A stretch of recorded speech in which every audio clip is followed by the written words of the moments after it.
Wakil Gubernur Bali, Nyoman Giriprasta tanggapi pemberitaan terkait alih fungsi lahan di Kabupaten Badung marak saat masa kepemimpinannya menjadi Bupati Badung.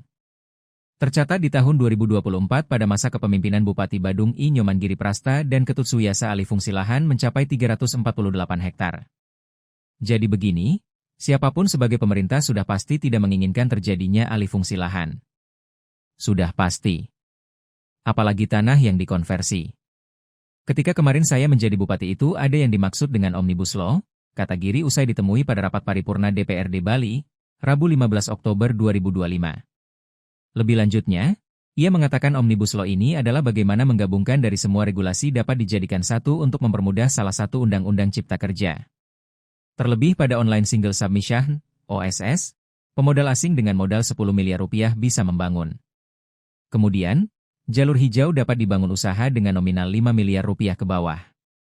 Terlebih lahan sawah dilindungi boleh dibangun 30% juga pada lahan pertanian serta perkebunan kelanjutan. Ini yang tumpang tindih pertalian dengan persoalan yang ada di bawah. Antara pusat, apalagi perda itu bertentangan dengan kebijakan pusat.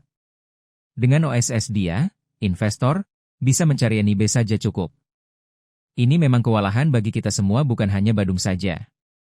Dan saya jamin seluruh Indonesia. Ya, apalagi di Bali. Pasti akan berkurang, karena memang itu regulasi seperti itu, bebernya. Disinggung apakah karena Omnibus Law alih fungsi lahan marak terjadi, Giri tak menampik. Iya, coba Anda lihat regulasinya.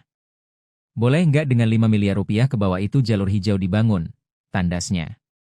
Kedepannya, Pemprov Bali sedang mengusulkan agar PMA harus naik menjadi 100 miliar rupiah.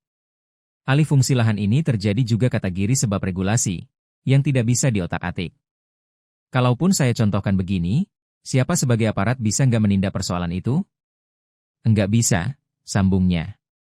Mengenai hal tersebut, pria yang berasal dari Petang, Badung tersebut mengatakan telah melakukan koordinasi OSS dengan pemerintah pusat serta menyinggung adanya oknum di balik OSS.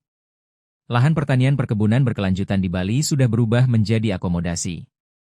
Maka dari itu OSS ini harus dikontrol bersama.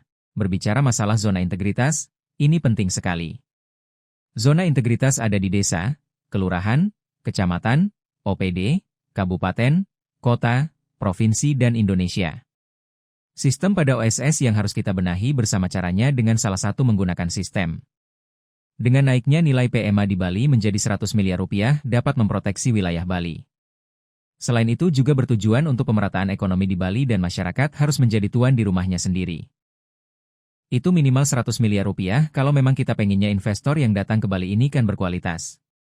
Jangan lupa loh ketika saya jadi bupati dulu, saya sudah sampaikan.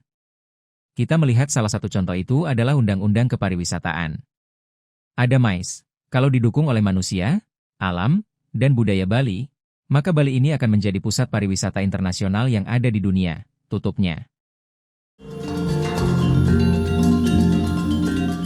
Download Tribun X sekarang, menghadirkan lokal menjadi Indonesia.